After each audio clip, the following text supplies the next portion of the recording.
les poissons, comment allez-vous? J'espère que tout va bien pour vous. Je suis ravie de vous retrouver pour faire cette vidéo du mois d'avril, ce taroscope du mois d'avril avec du soleil. Donc ça c'est chouette et on va utiliser le tarot des éléments. Tarot qui parle, oui, de la terre, du feu, de l'eau, etc. Donc pour le printemps, je trouvais que c'était assez sympa puisqu'on va commencer à sortir de nouveau de nos maisons et l'oracle bleu pour accompagner ce tirage.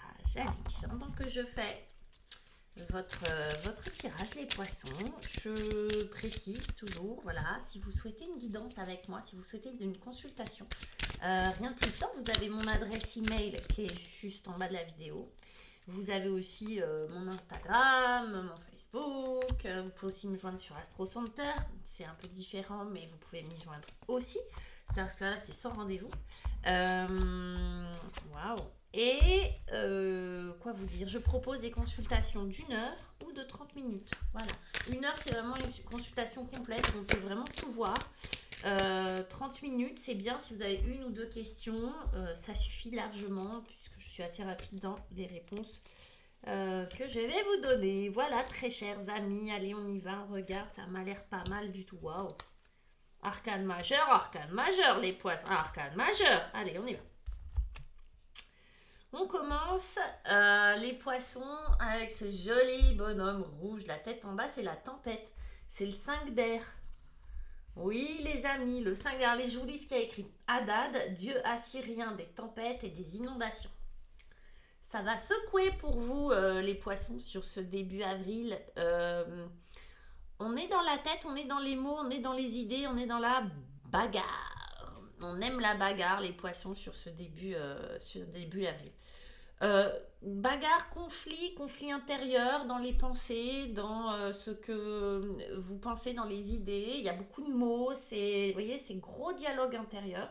Ça peut être aussi avec des personnes extérieures, dans le travail, dans le couple, dans la famille. En tout cas, on est un peu dans la chicane pour ce début avril. En plus, on est accompagné. Voyez, ça commence bien. Regardez cette femme avec, elle a quoi, une épée, je sais pas, un sabre ou non, un poignard. Ce sont les intrigues. Il y a des choses pas très claires là sur ce début. C'est bon que j'ai ça, hein, c'est très particulier aux poissons.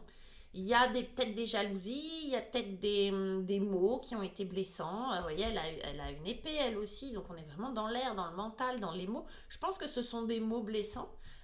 Pourquoi pas des écrits, mais en tout cas, des mots qui ont blessé. Alors, encore une fois, ça peut être vous par rapport à vous. Ça peut être des prises de tête, voilà, de vous par rapport à vous. Alors, peut-être des prises de tête à vous par rapport à d'autres personnes. Ça peut être des prises de tête avec d'autres personnes. Ça peut être le boulot, on va aller voir, on va continuer. Ça peut être le travail, ça peut toucher tous les domaines de votre vie. Mais en attendant, oui, non, ça ne doit pas être très très agréable. Ça peut être aussi un épiphénomène, hein. On ne grossit pas la chose. C'est peut-être un épiphénomène qui fait juste que on le remarque parce que justement, c'est pas dans votre habitude d'avoir des conflits avec les autres de cette manière-là. Du coup, c'est peut-être très remarquable. C'est-à-dire qu'on met l'accent dessus alors que, bon, c'est peut-être pas si grave que ça. En attendant, intrigue, donc des choses pas très claires, des choses peut-être non dites, des choses qui se disent par derrière, des choses qui sont pas élucidées, des malentendus et du conflit. On est clair avec ça, les gars? Alors, et là, je vais vous parler de votre défi, vos entraves. Vous voyez? Donc, on continue dans le truc sympa. Eh ben ouais, 8 d'eau. Le puits. On n'a pas envie d'y aller a priori dans le puits vu comme ça, surtout que c'est votre défi. Il va falloir aller dans le puits. Vous n'avez pas l'air d'avoir tellement envie, les gars. Esprit finlandais des eaux. On est dans les émotions, on est dans une frustration, dans une insatisfaction émotionnelle. Pour trouver la réponse, pour trouver le numéro 9 d'eau, c'est-à-dire le 9 de coupe, il va falloir plonger à l'intérieur du puits, ce qui n'est pas forcément très agréable ou très aisé. Donc, vous avez peut-être envie de rester en surface, mais mécontent, pas satisfait émotionnellement. Vous vous ennuyez, vous êtes frustré. Il y a quelque chose qui n'est pas génial. D'accord? C'est pas nul, mais c'est pas ce que vous souhaitez. On va compléter ça avec le choix. Il est peut-être difficile de faire des choix.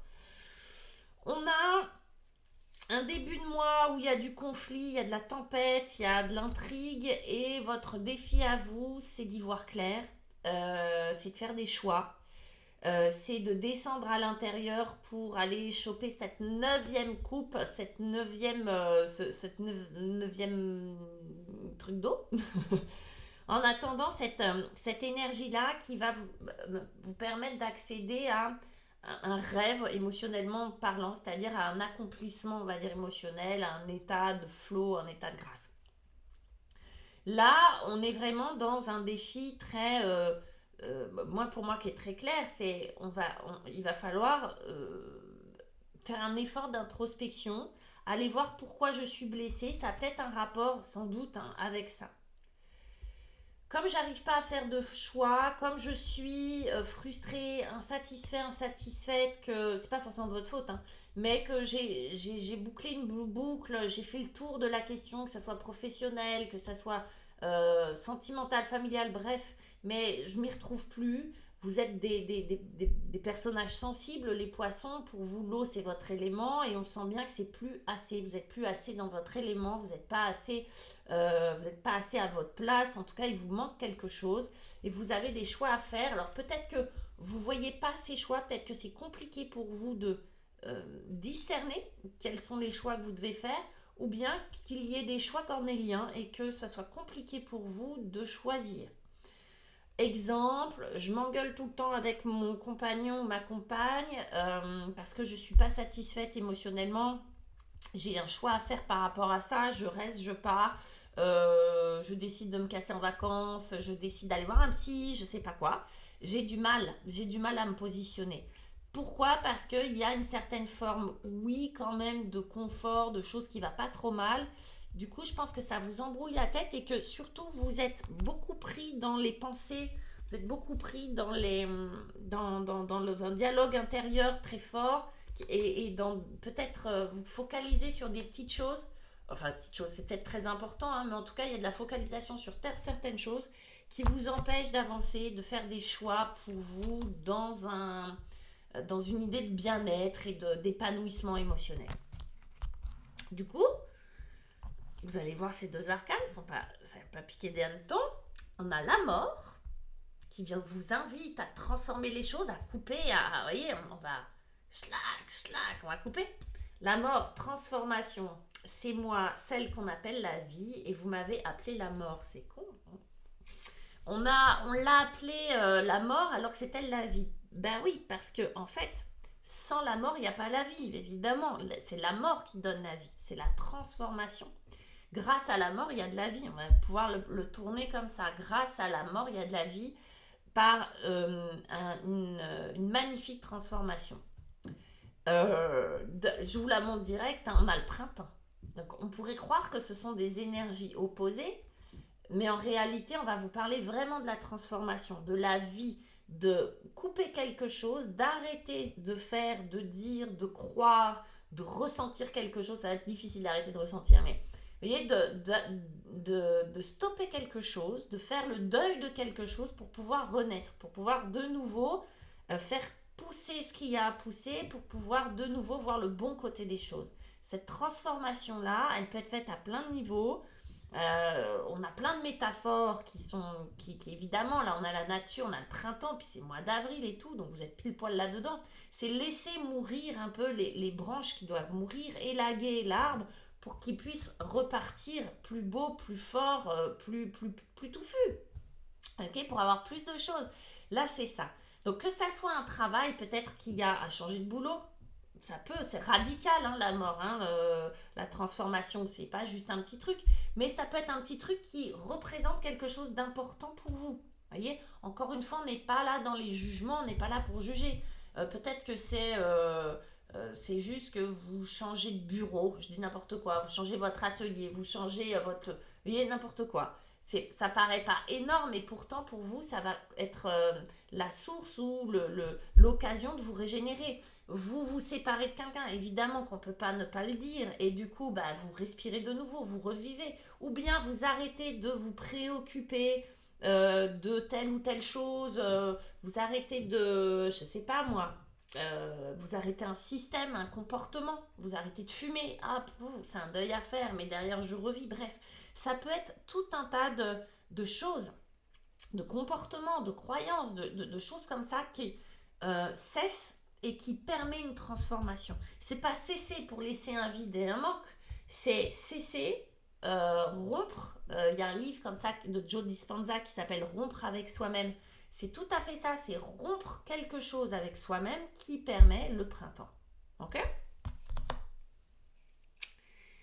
J'aime bien. Allez, pardon, on arrive sur la météorite. Oui, parce que je suis toute perturbée. On arrive sur la météorite. Regardez, tous ces personnages, la tête en bas quand même. Qu'est-ce que vous faites, les poissons? C'est quoi cette danse? Mais vous voyez, il n'a pas la même couleur, il n'a pas la même culotte non plus. Il ne met pas ses pieds dans le même sens. On va aller voir. Météorite, c'est le 7 de feu, c'est le 7 de bâton. On est quand même dans la lutte. On est quand même dans... Mais avec les bâtons, c'est beaucoup plus doux, c'est moins méchant. On est plus à défendre des valeurs, on est plus à... on est motivé, vous voyez, avec le 7 de bâton. On ne le subit pas, le 7 de bâton. Là, on subit un peu. Hein. D'accord? Les intrigues, le machin, on subit un peu. Là, on subit pas. On subit pas le 7 de feu parce qu'on défend quelque chose. On est sur... on défend des valeurs, on défend ce qui est important pour nous. Je pense que là, vous avez renoncé ou vous avez arrêté quelque chose pour quelque chose de mieux, en tout cas de l'espoir, de l'espérance, de la vie, et vous voulez défendre ce truc-là. Encore une fois, ça peut se passer, ça paraît énorme ce que je dis, ça se trouve, il y a des gens qui vont révolutionner leur vie, mais ça peut se passer à des petits niveaux. Ça peut se passer à des petits niveaux, ça peut se passer dans des petites choses de la vie, mais qui à force, transforment d'autres choses, c'est-à-dire ont beaucoup plus, ont une importance symbolique en tout cas. Et on sait à quel point l'être humain est attaché au symbole. Du coup, la météorite, c'est, je vous le lis, il s'appelle comment? Ino, vous voyez, je vois plus très bien de près. Ino, esprit iroquois du tonnerre. Tout simplement. Il est possible qu'il y ait quelque chose qui vous tombe sur la tête. Vous voyez, c'est un mélange de 7 de bâton et de la tour, un peu. Quelque chose comme un éclair de génie. C'est positif, hein, attention. Mais c'est comme quelque chose qui vous arrive d'un coup. Pom, ça m'arrive d'un coup. Vous voyez, ces deux personnages, là, ils s'engueulent un peu. L'autre, il arrive au milieu, pim, planté comme ça. Il y a l'idée de la surprise. Peut-être que vous allez vous-même vous surprendre dans votre capacité à dire stop, à dire non, à vous révolutionner, à voir les choses du bon côté, à être dans une dynamique de victoire plutôt que dans une dynamique de victime. Il peut y avoir ça, ok? Là, vous avez été un peu victime, on a du mal à faire des choix, on n'a pas envie d'aller au fond du puits, c'est pas très agréable, quoi, vous voyez? Là, peur de rien, quoi, cette de bâton, on y va. Vous n'êtes pas...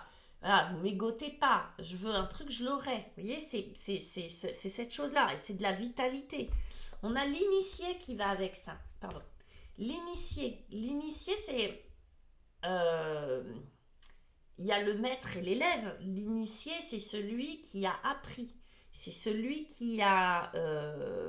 comment on va dire ça? Qui a appris de l'expérience. Ça pourrait être l'ermite un peu, vous voyez, l'initié. Ça pourrait être cette énergie-là de sagesse qui va retirer les leçons du passé, des expériences du passé, et qui va permettre de grandir, qui va permettre de plus faire les mêmes erreurs, qui va permettre plus de sagesse, plus d'intuition. Beaucoup plus d'intuition, qui va permettre de faire des choix, qui va permettre de descendre au fond du puits. Donc il y a à la fois cette énergie très combative, très qui monte au credo comme ça, et puis il y a cette énergie d'apprentissage qui est reliée à ça. ça fait des bulles, hein. C'est pas du tout, on n'est pas du tout dans les mêmes énergies là. C'est les deux ensemble, elles sont très complémentaires. Qu'est-ce que j'apprends en faisant ça? Il y a quelque chose de l'ordre de l'apprentissage.